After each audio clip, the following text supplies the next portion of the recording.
Boa noite, pessoal. Estamos aqui mais uma quarta-feira para os estudos semanais da ABRAP, né? Hoje nós faremos um estudo especial, falando sobre a técnica abordagem centrada na pessoa, né, da psicologia, né? E o desafio que nós colocamos para a nossa colega Cláudia falar sobre essa abordagem e também trazer a possibilidade de interação dessa abordagem com a espiritualidade do paciente, né? Como que a abordagem consegue lidar com essa interação, né? Se existe essa possibilidade. Então, é com você, Cláudia, fique à Boa vontade. noite, boa noite. Hoje eu vou falar sobre abordagem centrada na pessoa. O psicólogo, né, que criou a abordagem é o Carl Rogers, e ele nasceu em 1902 e faleceu em 1987. Considero bem recente. Eu vou começar falando, né, a abordagem centrada na pessoa, as raízes do pensamento nessa abordagem. Então, ele bebeu da principal fonte, que foi o humanismo, né? Então, esse humanismo é um movimento filosófico, né, que ele iniciou na Península Itálica, lá no século XIV e XV, e foi para a Europa, né?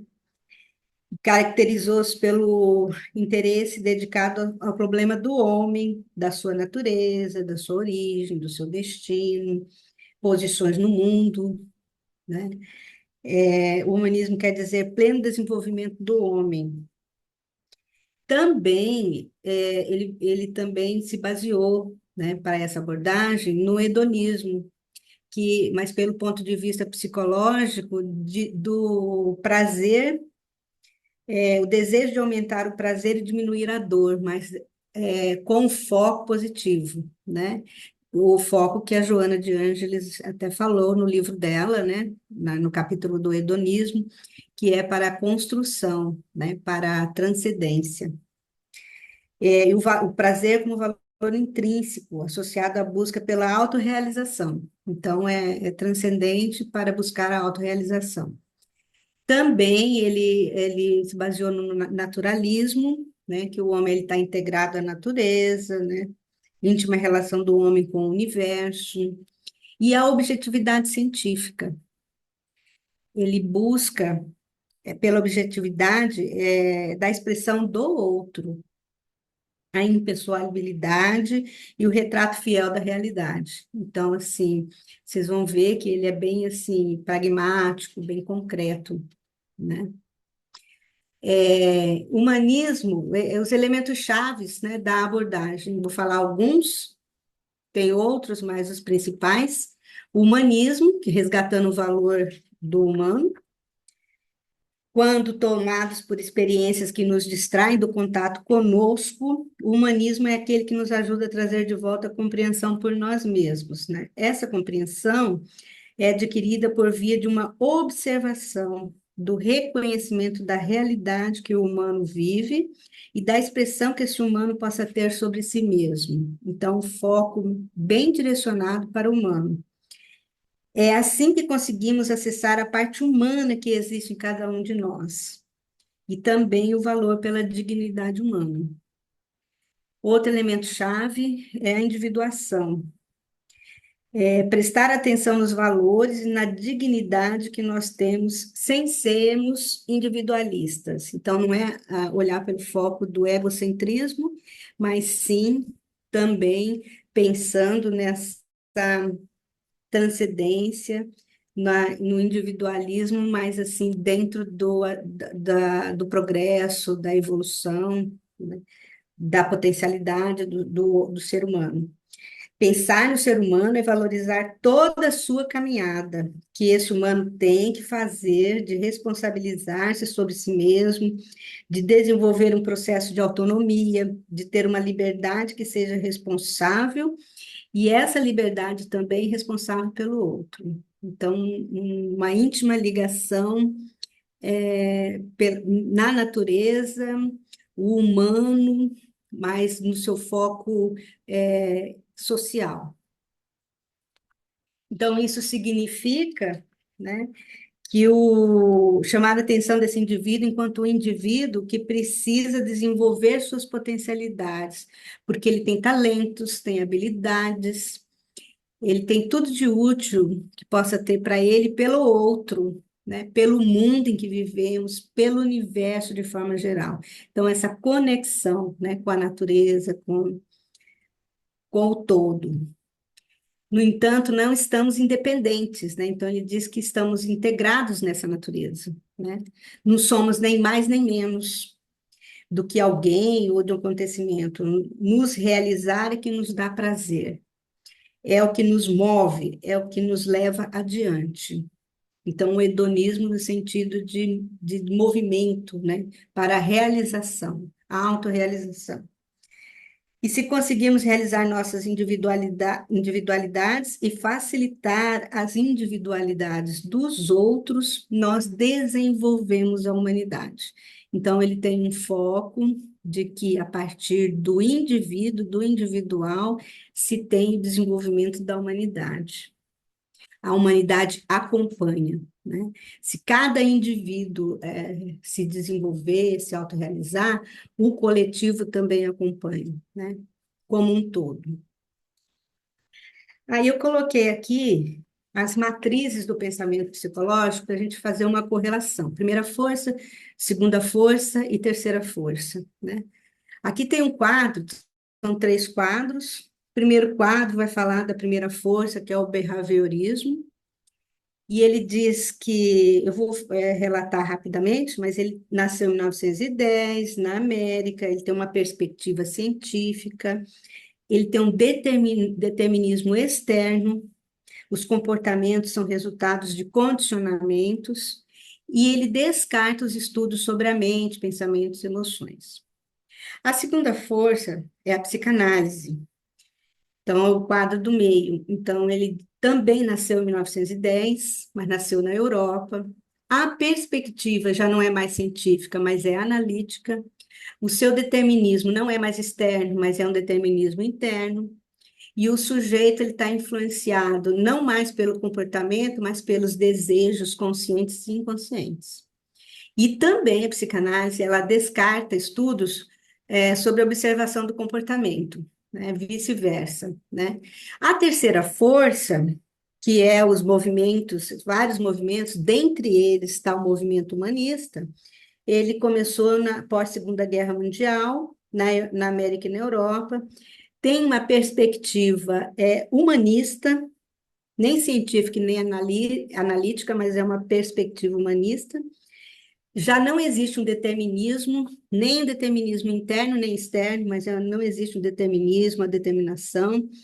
A ênfase não é nem comportamento e nem desejos conscientes e inconscientes, mas a ênfase é no livre-arbítrio, uma ênfase no potencial humano, dentro de uma escolha com responsabilidade, e tem um envolvimento e ação, envolvimento das pessoas entre si, envolvimento da própria pessoa com ela mesma, através da ação. E aí, eu vou falar um pouquinho do movimento humanista na psicologia, só fazer um breve histórico rapidinho, né, dizendo que os pensadores que mais influenciaram, né, a psicologia humanista foram os dissidentes freudianos, né, de origem europeia, principalmente o Alfred Adler e o Otto Rank. A psicologia humanista é muito mais que um movimento social, né? Ou um conceito que busca constratar com a noção da psicologia científica. Perspectiva em contraposição ao behaviorismo, que negava a experiência humana, seus valores, intenções e significados. Então, esse movimento começou com a rede eupsiquiana, que foi criada por Maslow, em 1961, mas aí, em 1963, Maslow e Carl Rogers criaram, né, a Associação da psicologia humanista, e aí que começou, né, esses trabalhos, o movimento humanista na psicologia. E teve vários precursores aí também na abordagem dele. O Goldstein, que é a psicologia da Gestalt, o Rolomei, o Ludwig Giswanger, o Gordon Allport, Gardner Murphy, Clark Moustakas, Martin Buber e Paul Tillich ou Tiltic, né? São naquele bojo, né, da psicologia, quando começou essas dissidências, né, contra o behaviorismo e até pós-Freud, né, esses psicólogos, ele bebeu na fonte de todos esses aqui, né, para criar a abordagem dele, né? E quais são as bases epistemológicas do pensamento de Carl Rogers, né? Eu coloquei essa figura aqui do lado, né? Que é o Carl Rogers ao fundo, e ele assim ele desde de novo, né? Ele tinha uma calvície, assim, óculos, né? Tem uma proeminência de queixo, assim.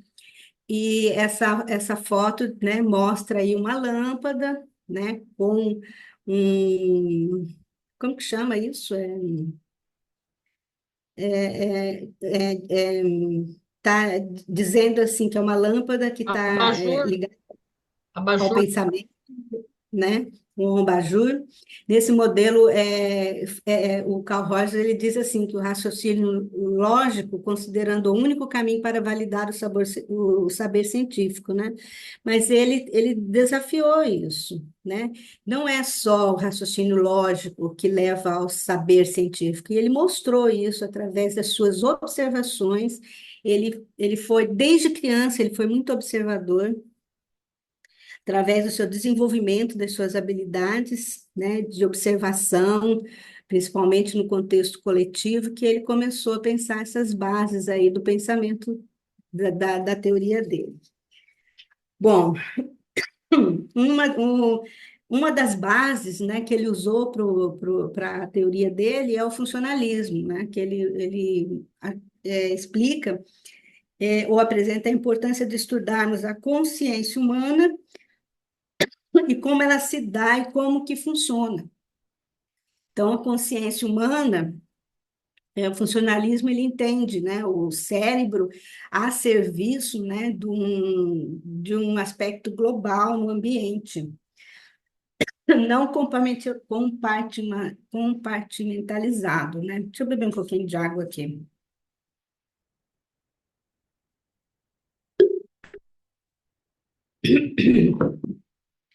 Então, assim, o William James, né, ele foi o criador do funcionalismo, né?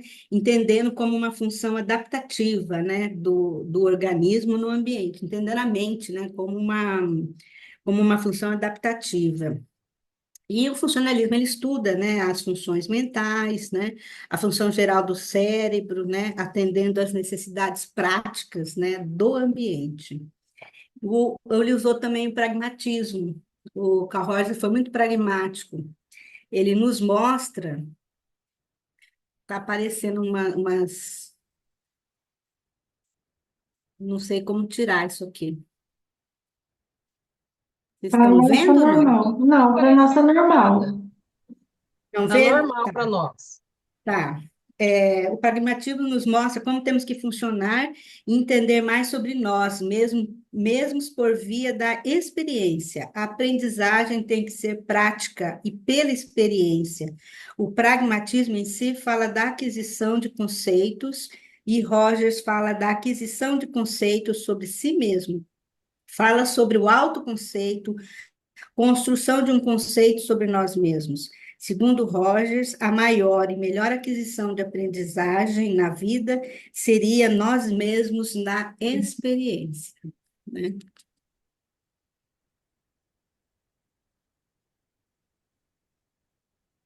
E também ele usou a Gestalt terapia, né? A Gestalt terapia, Não psicologia passou. que Você está na não mesma passou? tela? Não. Ah, não passou, né? É, Tá. nós estamos no funcionalismo e para Agora isso, passou, né? Ah, agora sim. passou, agora passou. Então, ele também se baseou, né, nos os seus pensamentos na Gestalt terapia, que foi a psicologia que foi consolidada da forma. É psicologia que trabalha com a forma de como configuramos nossas experiências e de como percebemos essas experiências. A proposta geral da ACP é todas as ações, fundamentos, lógicas, tudo que nós apresentamos está consolidado e confirmado no significado que foi construído na experiência. Então, é uma teoria do conhecimento que afirma o primado dos fenômenos, para o qual a única realidade dada são as experiências vividas. É a interação do indivíduo num campo dinâmico que define o organismo. E o sujeito humano é compreendido como um sistema aberto, em contínua e ativa interação com o seu ambiente.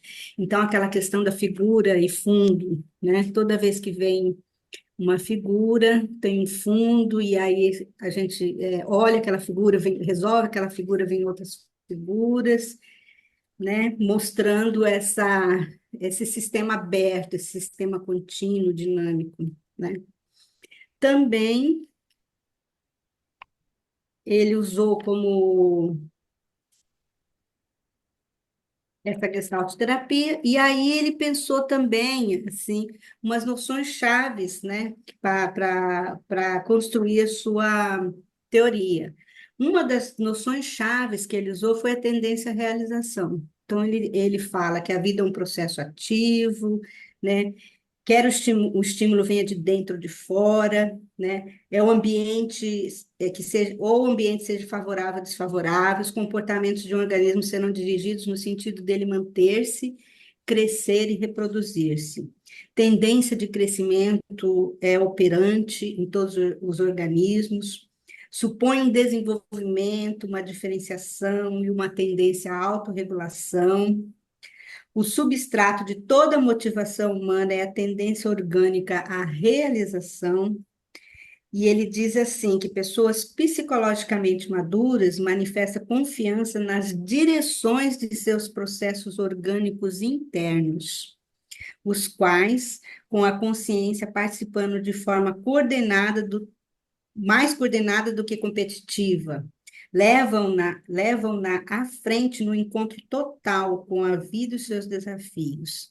Então, é confiar no processo, confiar nos seus processos internos, na sua verdade, na sua realização, na sua congruência, né, perante a vida.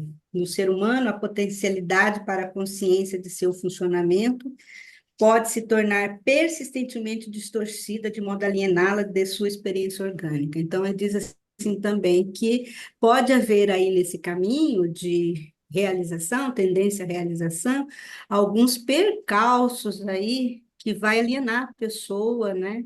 Da experiência orgânica, que é que a pessoa vai se eximir de ter essa experiência orgânica, ela vai fugir dessa experiência aí através de um processo, né, distorcido, de fugas e tal. Mais na frente a gente vai falar sobre isso. Também usou a noção de self, né, como noções-chave. Ele diz assim: ao meu ver, o eu inclui todas as percepções que o indivíduo tem de seu organismo, de sua experiência e do modo como essas percepções se relacionam com outras percepções e objetos no seu ambiente e com todo o mundo exterior. E aí também ele fala de uma estrutura psicológica que tem a ver, né, que o eu faz parte dessa estrutura psicológica, né? Ela é uma unidade psicofísica, né, que indicada pelo termo organísmico e do que se conclui que está sujeito à operação da tendência à atualização. Então, ele diz assim que o eu, né, ele tem uma tendência a se realizar, a crescer, a desenvolver.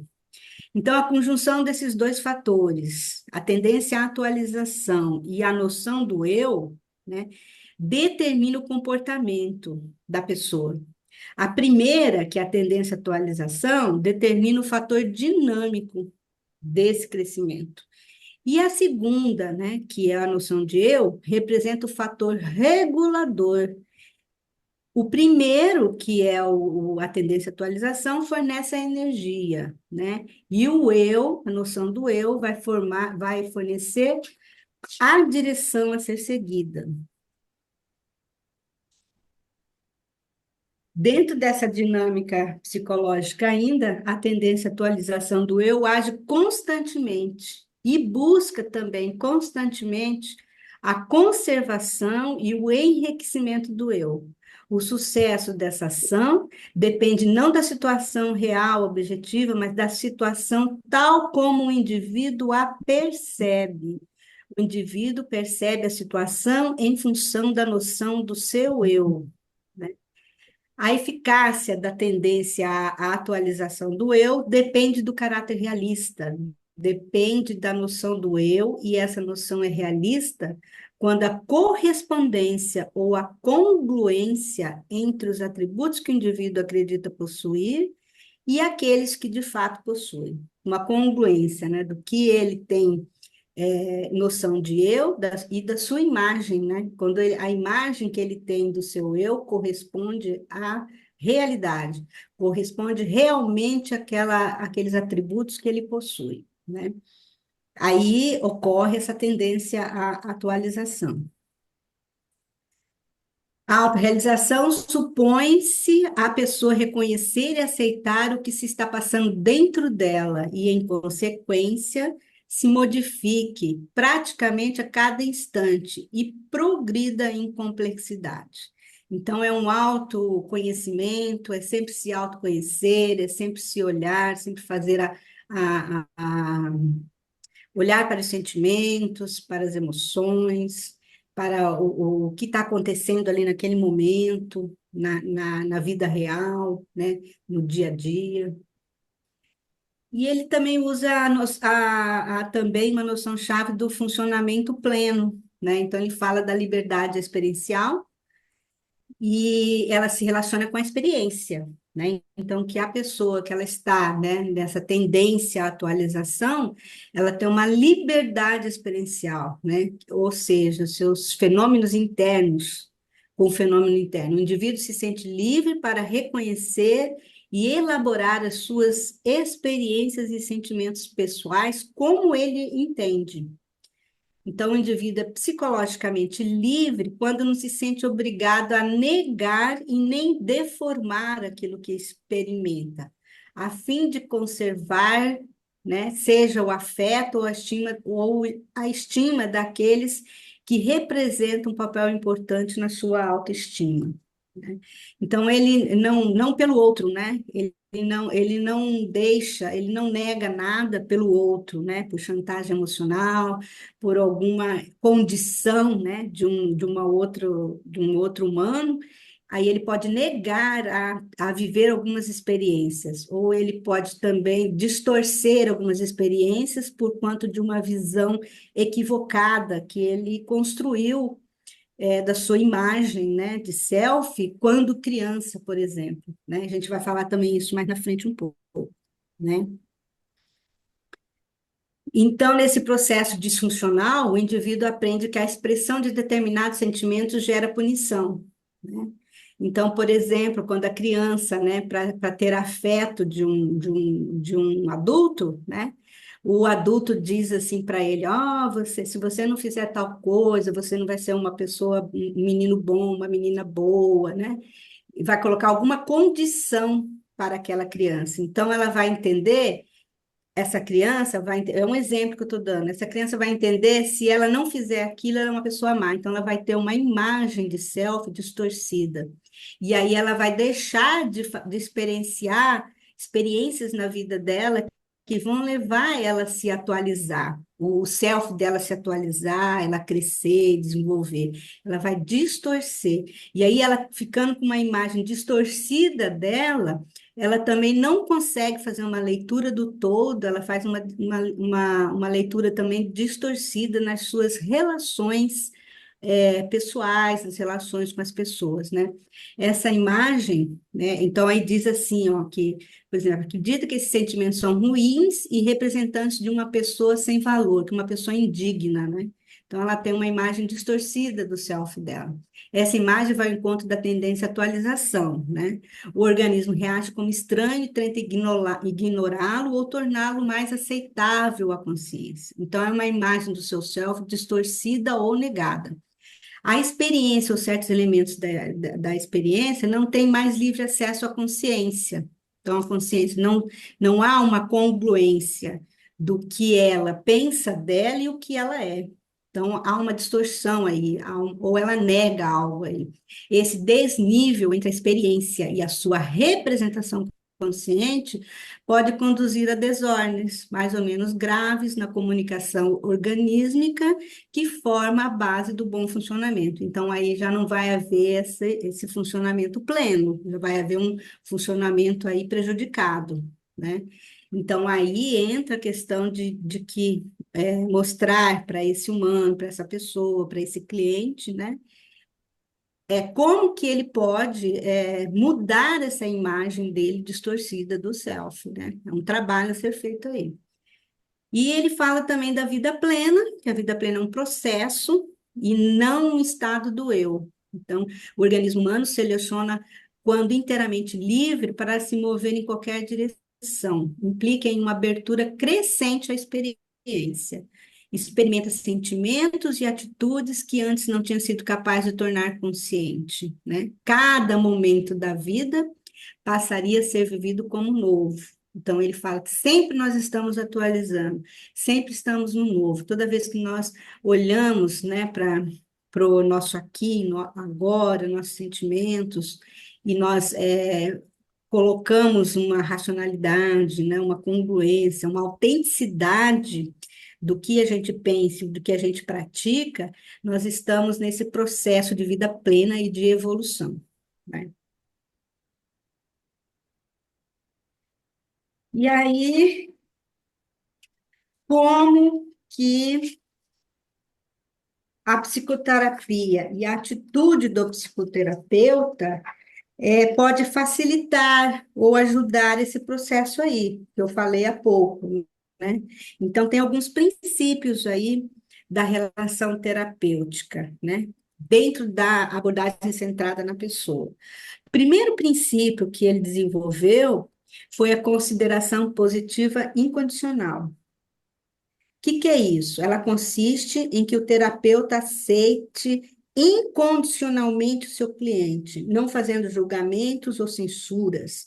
O terapeuta deve estar aberto a ouvir ambos os pensamentos, positivos quanto negativos do paciente, sobretudo a configuração particular que este material apresenta no momento. Então, na consideração positiva e incondicional, o terapeuta vai aceitar incondicionalmente aquele cliente, vai olhar para ele em todos os seus aspectos positivos, negativos, mas principalmente o que esses aspectos estão configurando naquele momento, né, na psique daquele cliente, né, como que está nos seus processos internos, nas suas relações com as pessoas, né?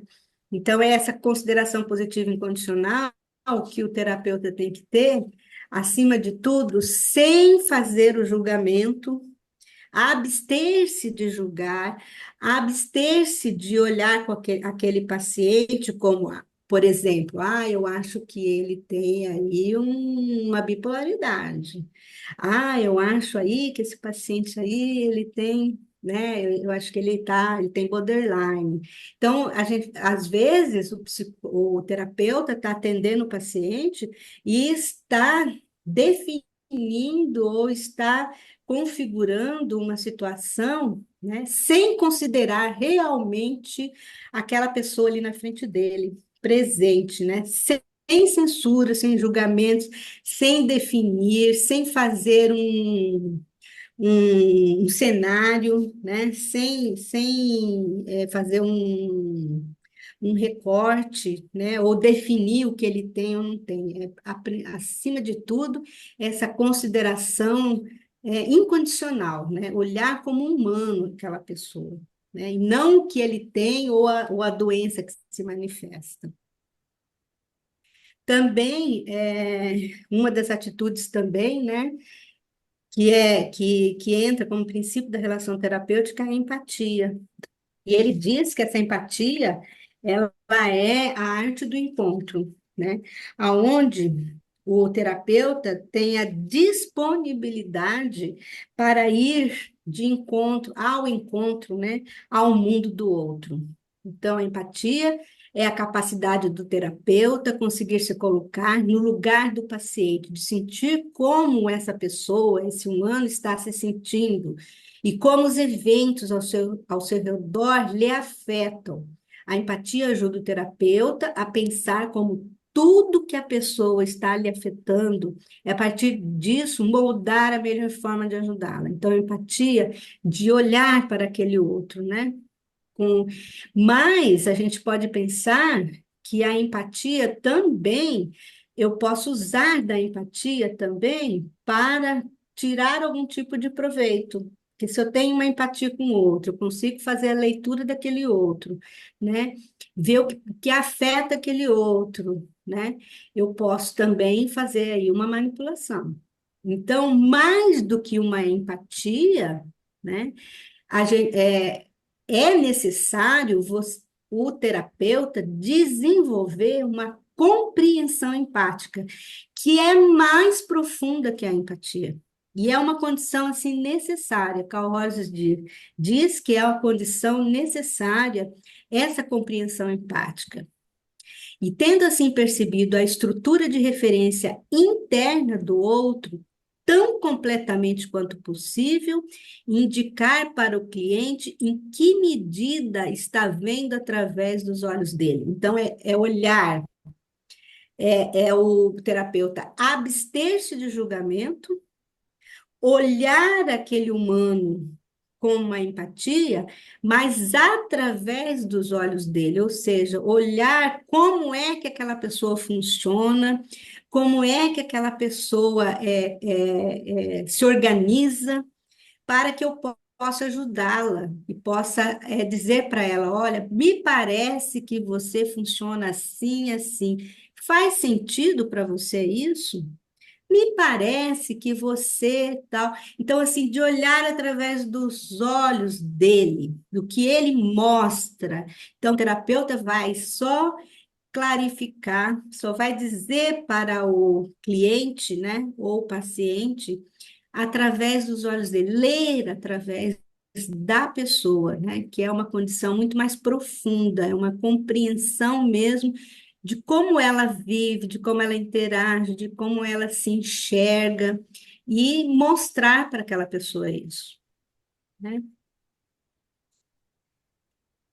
Então, para ser completa essa compreensão empática, nós precisamos ir ao encontro do mundo do outro, e olhar o mundo do outro, né? Compreender o significado que esse outro está dando para o seu mundo. Então, como é que ele, é o significado dele no mundo, como ele entende aquilo, como que ele significa aquele fato, de eu olhar isso, né? Sem julgamento, sem nada, eu estou ali só olhando ali, estou empaticamente ali, estou junto com ele, ajudando ele a olhar aquilo como ele significa, né? Ter o cuidado de entender a experiência do outro, entender essa experiência, como ele está sentindo, como ele está vendo isso, né?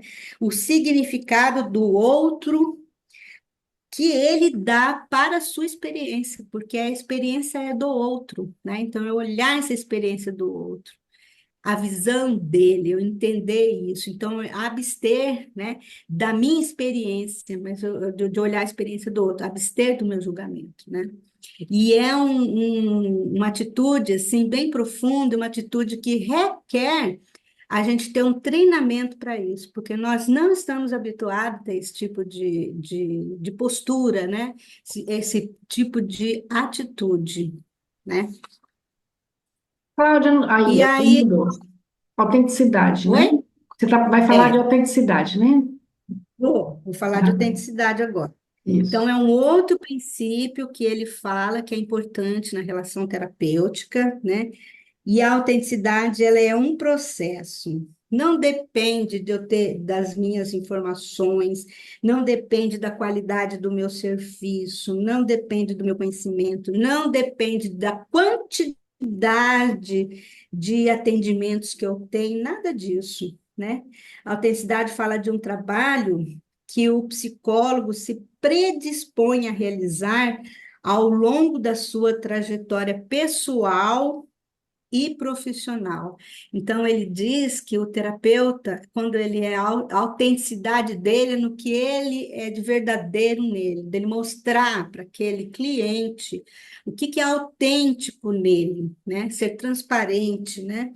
É autêntico, transparente, verdadeiro. Ele expressar o que sente sem enganar o paciente ou a si mesmo. Isso faz com que o terapeuta possa trazer reflexões ao paciente, ao ser mais objetivo em suas colocações. Assim, todas essas condições são importantes para que o paciente se sinta aceito e compreendido. Ao perceber que está sendo entendido, o paciente se desenvolve pessoalmente e há um crescimento genuíno. Por exemplo, às vezes eu estou assim, o terapeuta, né? Ele pensa, nossa, esse cliente aí, ele é meio doido. E estou lá olhando pro meu cliente, né? Através da minha expressão, através da minha energia, do que eu reverbero no outro, o paciente vai fazer uma leitura que não é autêntica, não é real, porque não vem, o psicólogo não está sendo autêntico, não está sendo transparente, não está sendo verdadeiro. Então, ele pensa, às vezes, uma coisa, e aí, ao fazer o trato com aquele cliente, ele tenta transparecer outra. Então, a autenticidade, o Carl Rogers diz que é um pressuposto, né?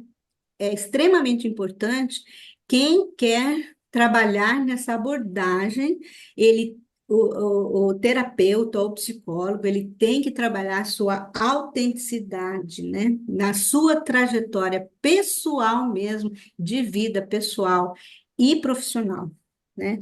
E aí tem a ver também com essa autenticidade com a congruência, isso que eu expliquei, tem que ser congruente, né? O que o terapeuta pensa é realmente o que ele está passando para o seu cliente, né?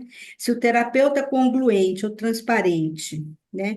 Então as suas palavras estão de acordo com os seus sentimentos, em vez desses elementos divergirem, né? Se o terapeuta tem uma simpatia incondicional pelo cliente, compreende os sentimentos essenciais do cliente. Então, há uma forte probabilidade de que essa relação de ajuda seja eficaz. E aí, sendo congruente, para Carl Rogers, ele diz que o terapeuta não interfere na narrativa do cliente. Por quê? Porque, às vezes, um julgamento que o terapeuta faz do seu cliente leva o seu cliente a ter um outro comportamento. Então, faz com que o cliente se afaste da sua experiência real, experiência ali de se olhar, dos seus sentimentos, e ele vá por um outro caminho. Então, a congruência é importante para não interferir na narrativa desse cliente. Não passa pelo julgamento, né? Não tem que ter julgamento, né? E essa autenticidade, essa congruência, ela tem a ver com a profundidade relacional. O Carl Rogers diz, né, que a relação terapêutica tem que haver uma profundidade relacional. E aí essa profundidade relacional, ela envolve três fatores, né? A atitude do terapeuta, que ele tem que estar atento a isso, a autenticidade, a congruência, não interferir no processo do seu cliente, né?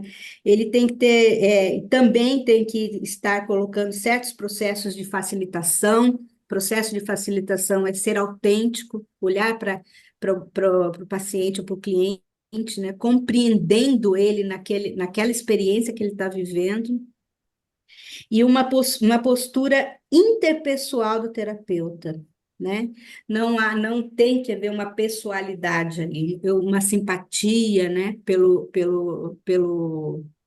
paciente, ou uma antipatia. Às vezes, né, acontece nesse curso que eu fiz, a Anita Bacelar, que deu o curso para nós, que é lá do Instituto Viver, Espaço Viver, lá de Florianópolis, disse assim que às vezes acontece de você ter antipatia do seu paciente. Você ter aquela antipatia ali, porque ele está um comportamento ali que te toca em alguma coisa e você tem uma antipatia. Então, aí o terapeuta ou o psicólogo tem que ser autêntico, né? Trabalhar isso dentro de si, porque ele tem que ter um aceitamento, né? Uma condição incondicional, ele tem que aceitar aquele incondicional, tanto com os defeitos, com as qualidades, né? Não fazer julgamento e olhar para si o que é que aquele paciente ou aquele cliente, o que é que está reverberando em mim, que está me tocando. Então, a relação terapêutica também tem a ver com o trabalho interno do terapeuta e do psicólogo. Ele aprofundar, ele olhar para aquilo, ver o que está tocando, o que está, né? Em outros termos, lá diz, né, o que ele está projetando e tal, né? Mas dentro da linguagem é isso, da linguagem da CP é isso, tá? Então, ele fala que no processo psicoterápico, tem 6 condições necessárias. Sim, bem resumido isso, mas assim, né, que são necessárias para você estar fazendo esse processo psicoterápico. Que duas pessoas estejam no contato psicoterápico. Esse contato é dentro dessa congruência, dentro dessa autenticidade, dentro dessa aceitação incondicional do paciente, né? Que o cliente esteja num estado de incongruência, estando vulnerável e ansioso. Ok, geralmente os clientes chegam mesmo nesse estado de incongruência, né? Da sua imagem de self, do que ele está vivendo, do que ele está reverberando, né? Que não está se entendendo, está confuso, né? Fala uma coisa que se comporta como outra, né? Geralmente acontece isso. Que o terapeuta esteja congruente ou integrado na relação. O terapeuta sempre tem que estar congruente e tem que estar integrado nessa relação. Que o terapeuta experiencie consideração positiva incondicional pelo cliente. Consideração positiva incondicional é a base para que você possa estar ajudando esta pessoa, né? Esse humano, que o terapeuta seja empático ao referencial interno do cliente. Olhar esse referencial interno do cliente e olhar com empatia, né? com consideração empática, né? Com compreensão empática, acima da empatia, né? Compreender aquele processo. Que a comunicação de consideração e de empatia seja efetivamente, pelo menos num grau mínimo, mas tem que ter, sabe? Quanto mais, melhor, né? Mas só acontece tudo isso daqui, né? Quando ocorre o engajamento do cliente.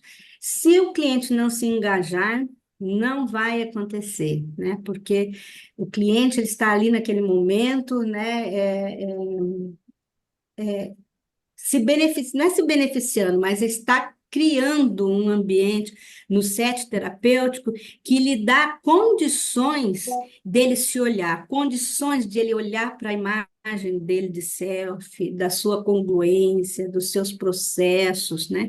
Então tem que haver esse engajamento dele, né? E a probabilidade desse movimento terapêutico, num caso específico, depende principalmente não da personalidade do orientador, quer dizer, a personalidade do terapeuta, nem de suas técnicas, né? Não vai depender de técnica nenhuma aí, nem mesmo de suas atitudes, mas da maneira como tudo isso é experimentado pelo cliente na relação. Então, a base do processo é a relação construída entre o terapeuta e o cliente.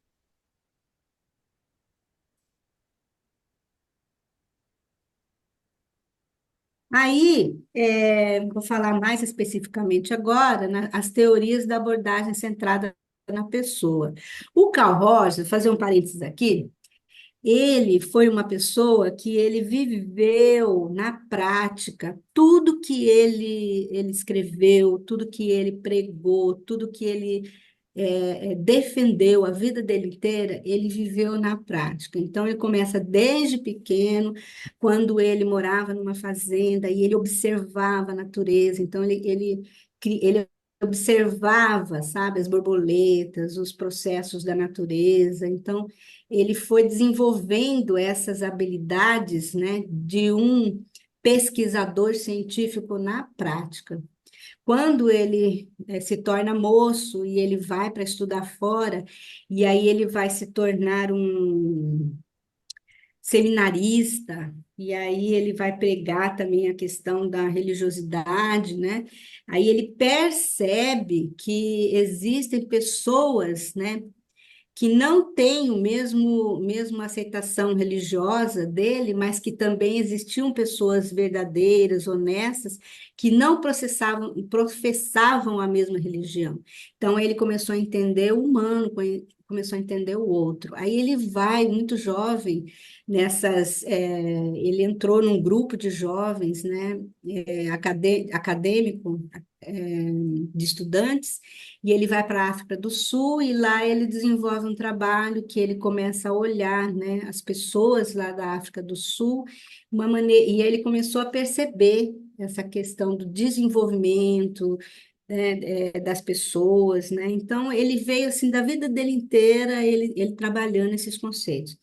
Aí aí ele resolve largar a religiosidade, e aí ele resolve estudar psicologia, que ele falou, não, meu caminho é a psicologia, não é a sociologia. Ele estava indo para o caminho da sociologia e tudo, e ele vai estudar psicologia, e aí ele vai se integrar nas universidades como professor, e aí as primeiras experiências dele é com consulta psicológica. Ele vai trabalhar, a primeira experiência dele com crianças infratoras. Então, ele vai trabalhar com, lá nos Estados Unidos, naquela época, década de 50, 60, e eles tiravam as crianças do lar, mandava para um lar adotivo, e dava aconselhamento. Então, ele desenvolveu aí as primeiras teorias do aconselhamento. E ele foi desenvolvendo e foi aprofundando os estudos dele. Então, o método dele, né, as premissas básicas da teoria da psicoterapia dele, tem três grandes alicerces que ele sempre estudou. O método dele era a forma de estar com as pessoas, né? Ele entendeu que a compreensão empática, né? O não direcionamento, não ser uma pessoa diretiva, né? A consideração é, é, consideração do cliente. Ele descobriu que isso era uma metodologia não diretividade era uma metodologia. A forma de estar com as pessoas também era uma metodologia. E num outro tripé, eram três bases, né? Eram as atitudes terapêuticas que temos de desenvolver: permissividade e consideração positiva e incondicional. Permissividade no sentido de permitir ao cliente se expressar, permitir ao cliente se colocar sem julgamentos, sem desvirtuar, sem negar, sem interromper o processo daquele cliente, né? Permitir, a permissividade, ele é um tripé dele. E o outro tripé é nas respostas terapêuticas, né? E é a forma que se comunica com o cliente. Então, ele descobriu isso, que a forma como que se comunica com o cliente é o sucesso dessa abordagem, dessa psicoterapia. Como é que eu vou me comunicar com o cliente? Através dessa autenticidade, através dessa congruência, através de criar uma relação, né? Relacional, né? Uma relação terapêutica verdadeira, né? Então, essa é a base, né, que ele desenvolveu. Daí, a primeira fase dele, dentro dessa base, sabe? Primeira fase dele Foi de 1940 a 1950. Então, ele fala terapia centrada no cliente e ele desenvolveu essa questão das consultas psicológicas, que geralmente eram de 6 consultas a 8 consultas. Então, ele conversava com aqueles menores infratores e tentava fazer uma clarificação, né, para uma clarificação para aquele menor infrator da realidade dele e tudo. Então, ele desenvolveu isso. Então, qual a atitude que ele desenvolveu? Consideração positiva incondicional, né? Qual que era o ênfase que ele dava? Não diretividade, não direcionava. Ele renunciava ao papel do especialista. Aqui ele não era um, um psicólogo, aqui ele é uma pessoa que estava ali ouvindo aquela outra pessoa.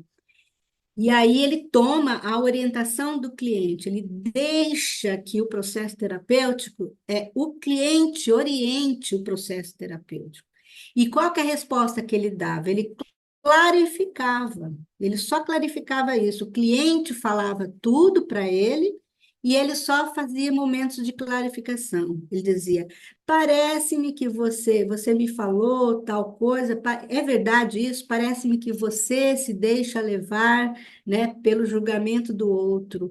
Eu estou vendo isso, é verdadeiro isso, né? Faz sentido para você isso? Aí a pessoa às vezes levava um susto lá e falava: nossa, não tinha pensado sobre isso e tal. Então ele começava a fazer isso, né? O próprio cliente orientava ali aquela psicoterapia. Então foi os primeiros trabalhos dele, né? Foi uma metodologia que ele desenvolveu. A não diretividade tinha a ver com uma atitude, né? E essa renúncia aí do papel do especialista era a proposta terapêutica dele, nesse momento. E aí, assim, quando ele deixava a orientação do cliente vir, né, à tona, ele dizia assim: quando se acolhe, se dá um espaço para que a pessoa seja ela mesma, para que ela se expresse, que ela seja ela naquele momento, que ela seja verdadeira, né? E na clarificação, reconhecimento dos sentimentos da pessoa, né? E da compreensão dos conteúdos. Ele ajudava a pessoa a compreender aqueles conteúdos lá. E aí aqui tinha, nesse momento, uma liberdade de expressão e de sentimentos, e a pessoa conseguia chegar ao insight, né? E o que é o insight? Livre expressão de suas atitudes afetivas, né? Prova no indivíduo modificações de percepção de si mesmo. Então, ele conseguia, nesse insight, se modificar, olhar, perceber a si mesmo de uma outra forma, né? E aí isso ocorre, né, através de um determinado grau, né? E através de uma reeducação, né? Ele não fazia uma ruptura ali no processo do cliente, mas ele fazia uma reeducação, né? E aí, nessa clarificação, o que que acontecia nessa resposta? Acontecia uma construção de uma autoconfiança e na capacidade de prosseguir. A pessoa conseguia prosseguir sem o apoio, né, dessa consulta psicológica. Porque a consulta tinha começo, meio e fim. Era 6 sessões, 8 sessões, e ali ele tinha que organizar a pessoa para que a pessoa conseguisse levar ali, né, a proposta dela. Geralmente eram alunos de universidades e tudo, que conseguissem terminar os cursos, que conseguissem se integrar naquela relação ali dos alunos e tal, né? Então, a consideração positiva incondicional aí, né, como uma disponibilidade de estar com o outro, considerando esse outro, né? O acolhimento da forma como a pessoa se vê hoje. E não é acolhimento do comportamento da pessoa, não é do comportamento, mas é como ela se vê, né? É a humanidade dela, olhar para a humanidade dessa pessoa, né? e as características que a pessoa tem, as potencialidades, os limites, né? E acolher a pessoa por inteiro, né? Tá ali à disposição da pessoa, acolhendo ali. Então, essa experiência ele teve de 1940 a 1950. Só que aí ele começou a perceber aí outras, através dessas teorias que começavam a ser emergentes, né? Da Gestalt terapia, do funcionalismo, todas essas influências que ele teve, ele começou a incorporar também isso dentro da sua linha de pensamento. Daí ele começa também a olhar coisas que ele não estava ainda olhando, né? Observando. Então, aí, nessa fase 2 dele, que é de 1950 a 1957, ele criou a terapia reflexiva. Não mais ali, essa dentro da consulta psicológica. Foi além, ele começou a perceber que existia uma reflexão ali, uma terapia reflexiva. Aí ele começou a dar ênfase na reflexão, renunciar a teorias rígidas, né? Ele não para estar com o seu cliente, né? E ele confiança nos próprios sentimentos da pessoa. Ele foi além. Então agora sim, mais olhando para a questão dos sentimentos que o cliente tinha, né? Então aí a consideração positiva e incondicional e a compreensão empática, ambos instrumentos de construção de ajuda. Ele continuou utilizando esses instrumentos, né? E que leva o outro a ter uma compreensão, né, sobre si mesmo. Então, ele continuou defendendo isso, porque ele nunca assim, é, negou o que ele desenvolveu, ele sempre aperfeiçoou, né?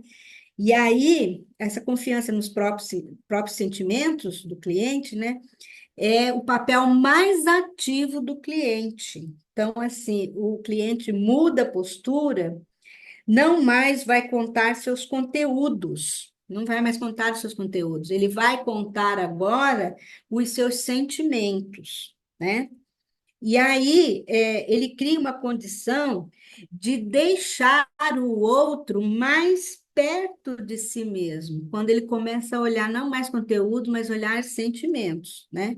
E a qual que é a resposta que ele teve? Uma proximidade consigo mesmo, né? Trouxe uma proximidade do seu cliente consigo mesmo, e esse cliente começou a aumentar o conhecimento sobre si mesmo, a pessoa teve mais condição de tomar decisões por se conhecer, começar a se conhecer, né? Tomar decisões sobre a sua própria vida, melhorar a sua autoestima e o conceito mais realista de si mesmo, né?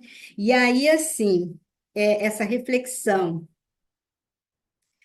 desses sentimentos, a possibilidade de construir uma comunicação que fale de sentimentos. Então, ele descobriu que ele tinha que construir uma relação, uma comunicação com os sentimentos. O cliente tinha que estar se comunicando, né, fazendo essa reflexão pelo sentimento, né? Daí, ainda, ele sempre nas universidades, trabalhando, né, ele escrevendo livros e tudo. Aí ele foi para uma fase 3, né? A fase 3 dele foi de 1957 a 1965. E aí ele amplia mais ainda o conhecimento dele. Como que ele amplia isso? Pela terapia experiencial. Então, qual que era o ênfase aí nessa terapia experiencial? Eram os processos internos da pessoa, né? Era a experiência em ação. Então, aqui já tinha aqueles movimentos, né? Aqui influência muito da Gestalt terapia, né? A experiência em ação. E aí ele descobriu mais ainda uma atitude a ser olhada, que era a autenticidade. Então, ele, além da consideração positiva incondicional, dentro da compreensão empática, ele descobre que o terapeuta tem que ter autenticidade, né, na relação terapêutica. E aí, qual é a relação? E assim, relação de pessoa para pessoa, não era mais de um psicólogo com o cliente, mas uma relação de pessoa para pessoa, né? O interesse genuíno pela pessoa, o terapeuta ter um interesse genuíno em ajudar aquela pessoa, em conhecer aquela pessoa, né? E é na experiência que é produzida a relação terapêutica, que leva as pessoas a reconhecerem a si mesma. É na experiência relacional. Aí ele descobriu ali que, nessa fase, né, que a psicoterapia tem uma experiência relacional, que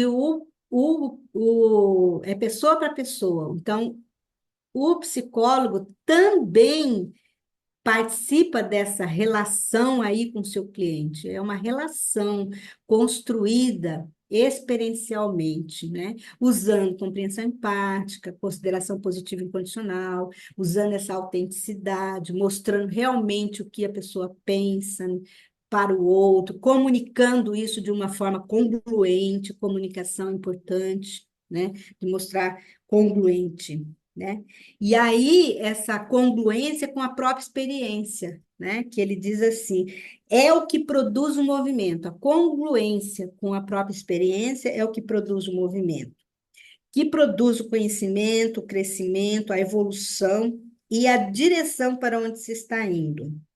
Então, aqui nessa fase, ele descobriu que existe um diálogo, né, consigo mesmo, que o paciente ou o cliente ele constrói um diálogo consigo mesmo, de acordo com a sua experiência, sua vivência, né?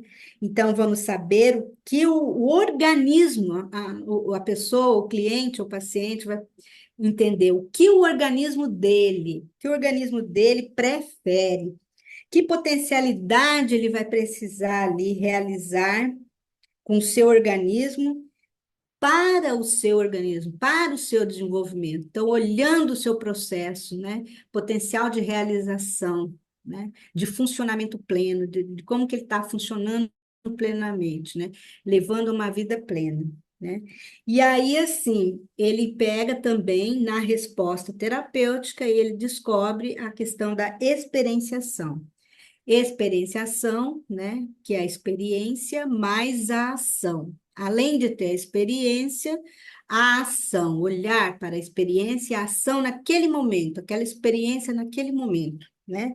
E essa experienciação, ela vem como uma resposta terapêutica, né? Integra algo evolutivo da relação terapêutica cliente, da relação pessoa a pessoa, que acontece dentro do contexto psicológico clínico. Então, através dessa experienciação, né, a pessoa começa a ver suas potencialidades, quais as suas necessidades organísmicas, né? Que seu organismo precisa, né? Então, é um avanço aí dessa terapia experiencial. Foi até 1965. Daí ele vai para uma outra fase ainda. Então, ele está em pleno. Isso ele mostra na prática o quão ele estava aberto. E ele fala que naquele livro O Jeito de Ser e Tornar-se Pessoa, ele diz: somos seres continuamente em movimento, continuamente em construção, estamos abertos ao novo sempre, né? Então, ele estava sempre aberto, sempre olhando para as coisas de uma forma assim, aberta, ampliando sempre a visão. Né? Aí ele vai para uma outra ainda fase, né? Que é a quarta fase da teoria dele, né? Que é a fase 4 de 1970 em diante. E aí ele descobre, nesse momento aqui, os processos grupais, né? E aí isso aqui tem a ver, os processos grupais, em 1970 em diante ele desenvolve isso daí, mas ele já vinha olhando para isso. Então, assim, tem o Kurt Lewin, né, que criou essa questão dos campos, é, os campos, Campos psicológicos. não, é os campos, tem uma outra palavra que ele fala, vou achar aqui. Antropomórficos? É parecido, né? Mas é o. Eu logo, logo eu já vejo aqui o que que é, né? Mas assim, o Kurt Lewin ele descobriu os campos, né? O campo energético, que o campo direciona, né? O estudo Uhum. dos campos, né? E aí ele começou a perceber isso na relação. E aí ele entendeu que a psicoterapia, ele poderia colocar todos os princípios que ele desenvolveu na relação, né, entre cliente e paciente, mas ele colocar a serviço dos processos grupais, aonde um grupo ia construir essa mesma realidade que o cliente, o terapeuta com o seu paciente, né? Então, ele colocando tudo isso, mas num processo grupal, onde com várias pessoas, mais de 100 pessoas, né? Então, a atitude que ele desenvolveu foi o maior envolvimento do terapeuta como pessoa genuína, né? Dentro desses processos grupais. O modo de avaliação, e aí tinha a ver, que eu pulei pulei aqui uma folha, né? É a teoria de campo de Kurt Lewin, É. né? E a Uhum. Teoria do equação da campo. mudança de comportamento, teoria de campo do Kurt Lewin. E aí o Kurt Lewin ainda descobriu que tinha uma equação de mudança de comportamento dentro dessa teoria de campo, de grupos. Um grupo, ele faz com que as pessoas mudem o comportamento. Então, tem até uma equação que ele desenvolveu, né? Porque o campo está favorável, né? As pessoas ali olhando referenciais teóricos de outras pessoas, referenciais internos de outras pessoas ali, a pessoa se olha, né, no seu processo e consegue se entender, consegue ter esses insights, consegue mudar a sua perspectiva através do comportamento do outro, né? Através dessa mudança de comportamento. E o início desses estudos foi aqueles T-groups, né, que era um treinamento nas indústrias lá na década de 40, que começaram a fazer treinamentos nas grandes indústrias para treinar mesmo trabalhadores, né? Para treinamento, para ter coesão, para ter falar a mesma linguagem, para que houvesse maior produtividade. Então eles faziam aqueles treinamentos em grupo, aonde, né, se chegava a um resultado, né? E aí ele olhou aquilo, né, e pediram para ele. O estudo mesmo começou quando os Estados Unidos pediu para ele, ele já era de renome, né? Ele foi presidente da Associação de Psicoterapeutas dos Estados Unidos, né? E aí pediu para ele fazer um trabalho em grupo dos regressos da guerra, como eles teriam que se readequar, inserir novamente, né, na sociedade, trabalhar os traumas e tudo, né?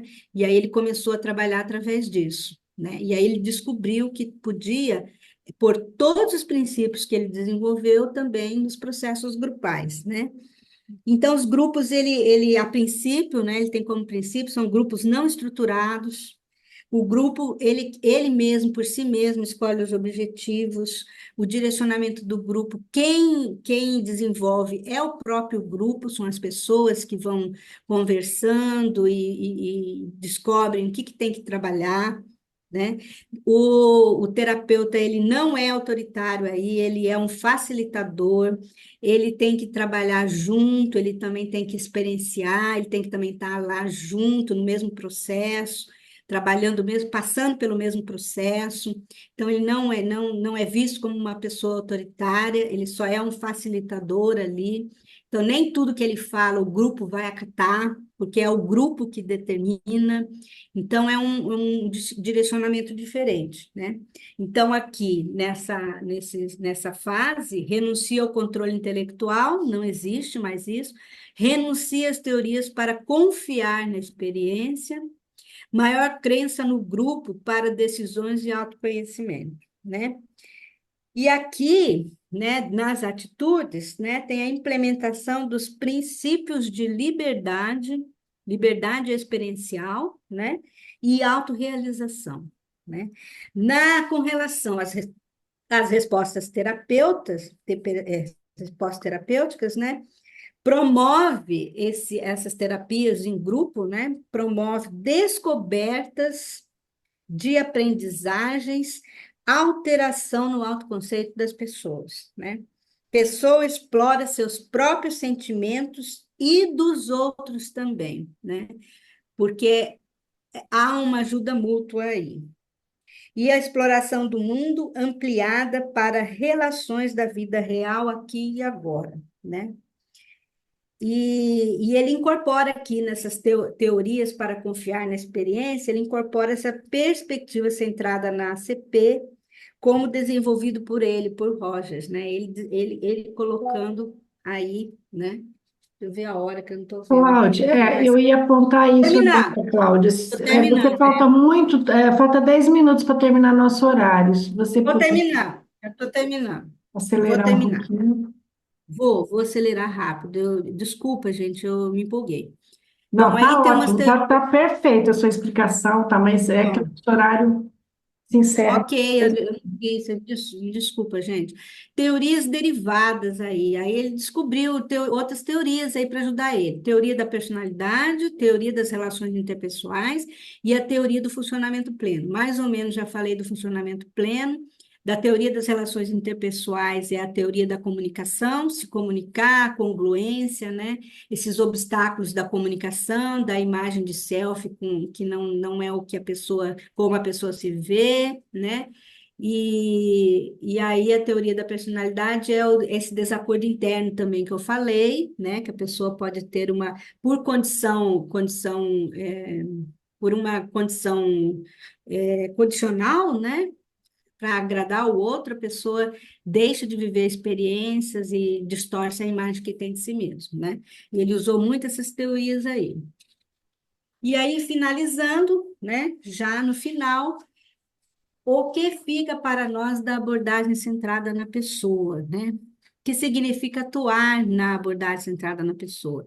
Aí, assim, é tudo muito simples, mas é o resumo, o suprassumo mesmo, em duas grandes questões, né? Como que é difícil você construir uma relação com as pessoas baseada nas experiências delas, já que estamos acostumados a nos basear no conhecimento e no comportamento. A gente julgando, né, olhando para aquilo, né, vendo o CID, né, vendo lá como que descreve aquilo, né, formatando a pessoa dentro de um quadrado, né, então sair disso, né, é muito difícil. E também a transformar tudo, a gente está acostumado também a transformar tudo em técnicas, roteiros, regras, informações para nos dar segurança, para ajudar o cliente a transformar o seu processo de vida. Mas a prioridade é o desenvolvimento de atitudes. Nossas atitudes ajudam as pessoas a construir as atitudes delas, né? Aí se diz assim, muita gente fala assim, mas a CP não tem técnica. A ACP não segue nenhuma técnica, mas ele mostrou, né, que existe, né, lá, ó, foco em técnicas, conceitos pré-estabelecidos na aplicação de métodos, né? Ele mostrou que são outros métodos, né? São outros olhares, mas também tem um princípio aí que deve ser seguido, né? E aí, por fim, né? Tem várias frases aí dele, né? Que eu copiei aqui, que ele fala assim, né? Não nos podemos afastar do que somos, enquanto não aceitarmos profundamente o que somos. É uma frase bem famosa dele, né? E aí ele fala aqui, né? Aqui está o rosto dele, né? Característico, né? Um queixo proeminente, um nariz, né? Óculos, né? Ele calvo. E aqui ele fala, né? A maior parte da comunicação não é verbal, mas sim a forma como ouvimos e respondemos. Também, né? Aceitar-se a si mesmo é um pré-requisito para uma aceitação mais fácil e genuína dos outros, né? E a primeira lição para se tornar uma pessoa é aceitar a si mesmo como se é, como a gente é, né? E isso transforma, né? Ele provou isso, que isso transforma mesmo, né? Então, essa é o pensamento dele, né? Antes, na faculdade, eu vi isso de uma forma muito rasa. Na formação, eu vi que é muito profunda, e principalmente que a gente tem que deixar de ser diretivo, olhar empaticamente para o outro e desenvolver outras habilidades, que faz parte do desenvolvimento pessoal nosso. E aí, por fim, para a última frase que eu quero falar, é que a Anita Bacelar, que foi a minha mestra aí nessa formação, ela diz assim: quem quer trabalhar com essa abordagem tem que se trabalhar a si mesmo, tem que estar em sintonia com a sua autenticidade, com a sua congruência, realmente se trabalhar, se mostrar para que possa estar ajudando as pessoas. Então, eu agradeço, tá? Desculpa o atraso. Claro, foi maravilhoso. Como você disse, na faculdade a gente só dá uma pincelada em todas as teorias, né? Por isso que é importante esse trabalho que a gente está trazendo, né? Porque a gente precisa fazer essa reciclagem, né, das teorias. E embora cada um de nós trabalhamos na sua abordagem, mas assim, o tanto que cada abordagem uma conversa com a outra, né? Enquanto você estava falando aí, né, eu que sou junguiana, a gente vê o tanto que uma abordagem conversa com a outra, né, realmente, né? Quando ele traz, né, que precisa estar numa relação autêntica ali, né? O Jung também fala, né? Esqueça todas as técnicas, esqueça tudo, e ali é só uma alma com outra alma, né? Então, assim, eles estão falando da mesma coisa, né? Aham. Que é muito mais importante essa relação, né, do que a técnica. Então, assim, a gente percebe como que uma teoria conversa com a outra. A outra coisa que me chamou bastante atenção e que eu tenho refletido atualmente é assim, o quanto é tão recente todos esses conhecimentos. Às vezes a gente luta com a psicologia, porque a psicologia não chegou na população de uma forma, né? A população ainda tem dificuldade de entender a necessidade do processo terapêutico, né? Então, não são todas as pessoas que percebem isso. Mas assim, quanto que toda essa ciência, ela é muito nova. Nós estamos falando aí de alguém que nasceu em 1900 e pouco, né? Se a gente pegar todas as teorias, né, atuais da psicologia, né, porque tiveram os precursores lá e tal, mas se a gente vai imaginar de Jung, Freud, é 1900, né? Eles estavam finalizando isso há 100 anos, há 110 anos atrás. Ele, né, já 50, 60 anos, para o tempo, para o conhecimento e para mudar uma geração, precisa de muito mais tempo, né? Muito do que a psicologia realmente tem, né? Então, assim, e eu achei bem bacana, assim, e eu acho assim, a psicologia está nessa construção, né? Como ele fala, né? É uma construção contínua, né? Sempre está no novo, sempre buscar um novo. E eu vejo, olhando assim, você falando da técnica, da teoria, tanto que a psicologia está nesse lugar, né? De todo dia se reinventar ainda, né? Sem deixar os precursores, né? Que chegaram antes da gente, tá? Mas quanto que tudo isso pode ser inovado, né? Todo dia e sem ficar encaixotado isso pode, aquilo não pode, né? Como às vezes na academia tem muito esse encaixotamento. Eu passei pela academia há pouco tempo. E eu percebo assim o tanto que se traz muito ainda essa coisa de que essa coisa de separar as teorias, sabe? As técnicas, eles pregam muito essa separação, e quando a gente vai estudar profundamente a técnica, a gente vê que não, que elas se conversam muito bem, é bacana, Porque ele em bebeu cada em todas situação elas. você pode aplicar, né, aquele conhecimento. Ele bebeu em todas elas, ele é Exatamente. Gestalt, no funcionalismo, ele bebeu em tudo, sabe? E ele assim aproveitou, e naquela época todos também se desenvolveram, né? todos foram contemporâneos, foram movimentos que foi acontecendo dentro da psicologia, sabe? O Uhum. último movimento foi esses grupos aí que vários desenvolveram, vários psicólogos desenvolveram, só que cada um com a sua particularidade, e ele colocou todos os princípios dele dentro, sabe? Disso.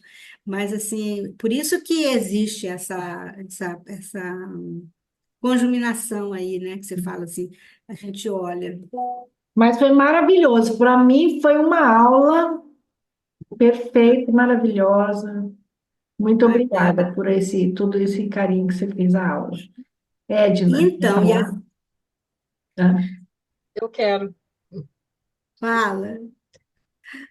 Eu achei interessante, não, no curso que eu fiz de psicologia, eu não vi nem Jung, né, teoria do Jung, zero, e a CP também, não vi, tá? E o que eu achei interessante, muito interessante, é porque ele traz, junto com a estrutura psíquica, eu vou usar esse nome, ele não usa, tá? Mas é da minha abordagem, da minha teoria, né? Ele coloca o corpo. Até fui olhar enquanto você estava falando se ele era médico. Aí não, ele é psicólogo que estudou bastante essa questão do corpo. Mas ele coloca o corpo junto, achei isso muito diferente, tá? Pelo menos na teoria junguiana, a gente foca muito a estrutura psíquica mesmo, né? E achei interessante isso. Gostei também da questão da gente. Essa aí foi a minha conclusão, né? Não é assim que você falou, mas o respeito à narrativa do cliente, né? O cliente é que nem você está vendendo qualquer coisa, qualquer produto, né? O cliente é o rei. E agora me veio essa associação na hora que eu pus, não, mas é bem isso, o cliente é o rei. Então, você respeita a narrativa do cliente, né? Eu achei interessante também. E a E aí, experiência, e oi? a experiência dele, né? Sim. Eu fiz a pergunta, mas você mais ou menos respondeu. Eu fiz a pergunta para poder a gente comentar, né? Então, a técnica que ele tem é verbal, né? É só na relação humano com humano. Eu entendi dessa forma. Não tem, por exemplo, técnicas projetivas, como tem, né, o teoria junguiana. Tá, eu acho que é isso. E a teoria de campo do Kurt Lewin para grupos, achei muito legal, né? Porque tem uma. Porque assim, cada linha tem os seus pós e contra, né? E dentro de de umas seguidoras do Jung, né? Não prioriza grupos, sabe? E eu achei legal, muito legal, porque eu fiquei com aquela informação, né? Mas quando você fala da teoria de campo do Levin, para mim faz todo sentido, aí fez todo sentido para mim, grupo. Então tirou um pouco daquela questão, né, de que não, que o grupo não seria uma coisa salutar. É Mas o isso. Jung fala do inconsciente coletivo. O Jung fala de que nós somos construídos pelo Sim, inconsciente coletivo, pelo coletivo. Só que é uma visão, é uma perspectiva diferente, mas é também questão de herança arquetípica, dos arquétipos. Eu também fiz essa relação, sabe? Também, quando eu estava estudando a CP. sim. Uhum. Por conta disso, e eu entendi a similaridade por aí, que é É. pela questão dos arquétipos, dos complexos, porque todos nós temos isso, os Uhum. complexos, estamos ligados aos arquétipos, então a construção é coletiva, é grupo. Nós não fugimos do grupo, sempre foi um questionamento meu da psicologia social, e aí eu entendo isso que é grupal, que é a evolução, a resposta que a Maria falou, que o que a teoria leva para a perspectiva espiritual é que a evolução é coletiva. Quanto e a humanidade, que ele diz lá, que um humano, através das suas relações, da visão do outro, da perspectiva do outro, constrói o humano, constrói a humanidade. E a humanidade se desenvolve em grupos. Aí que eu entendo, agora ficou mais sólido para mim, assim, sabe? essa minha visão. Embora eu tenha algumas relutâncias quanto à psicologia social lá, aquela lá do comunismo lá, mas eu entendo por essa perspectiva aí. Aham. Murilo, Fica muito a gente podendo fazer a conexão, né? E isso me chamou a atenção lá atrás, porque ele fala assim, através do individual, a transformação no individual repercute no coletivo. E aí a gente vai para o arquétipo do coletivo do Jung, né? Isso Do inconsciente coletivo. é.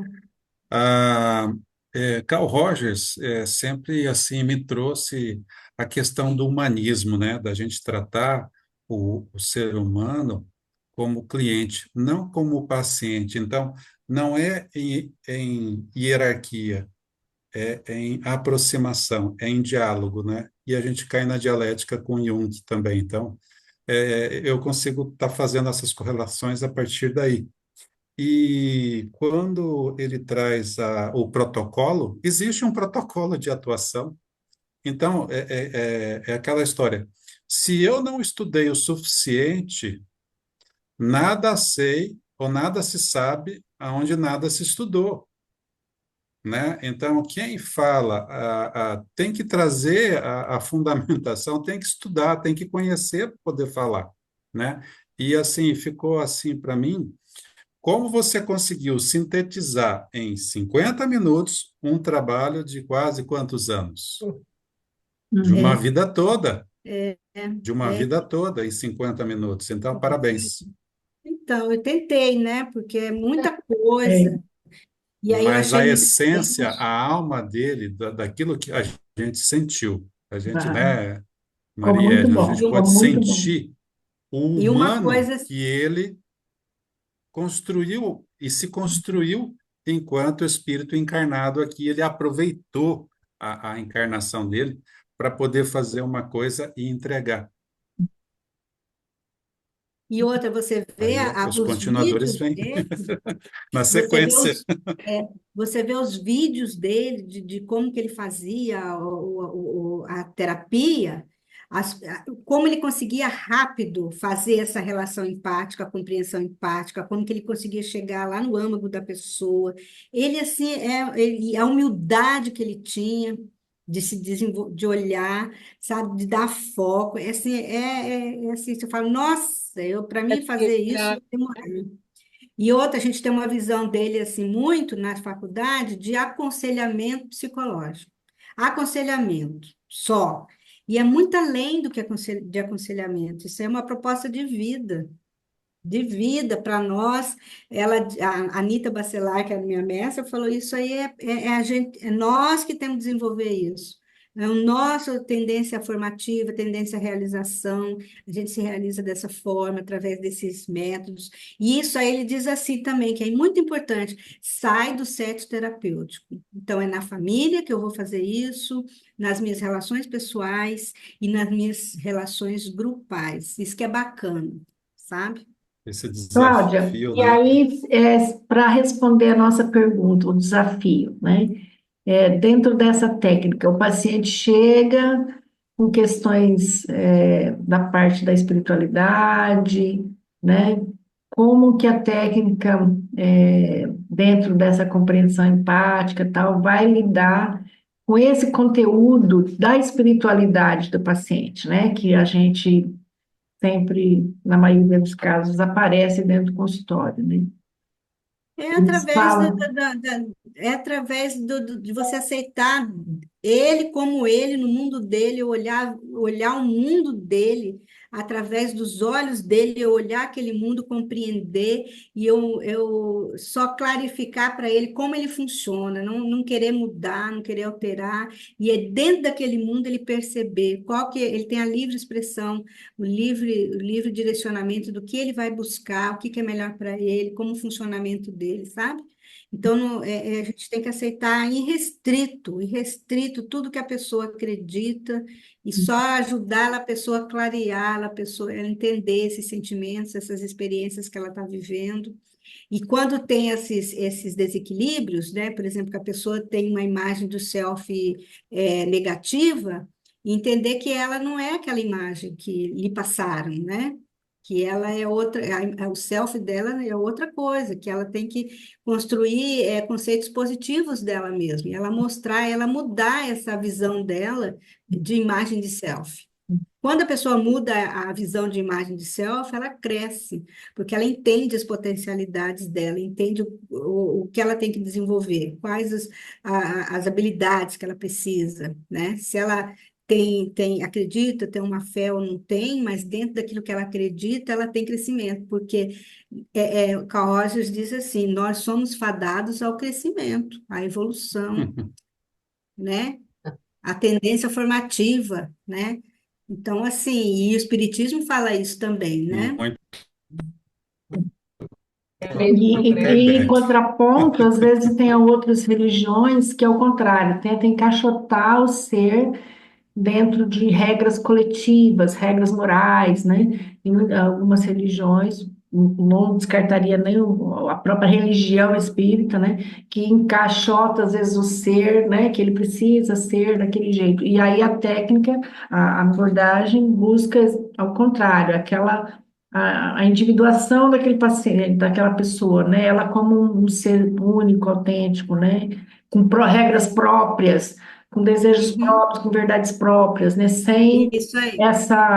essas regras Sem esse impostas. condicionamento, né? Sem Não existe condicionamento. um condicionamento para ela, sabe? Porque o condicionamento para ela é não crescimento, é restrição. Então, ela tem que, dentro daquilo que ela acredita, ela vê uma maneira dela se expandir. Mais ou menos isso, assim. Então, E às ela vezes o encaixa dentro trabalho da lei.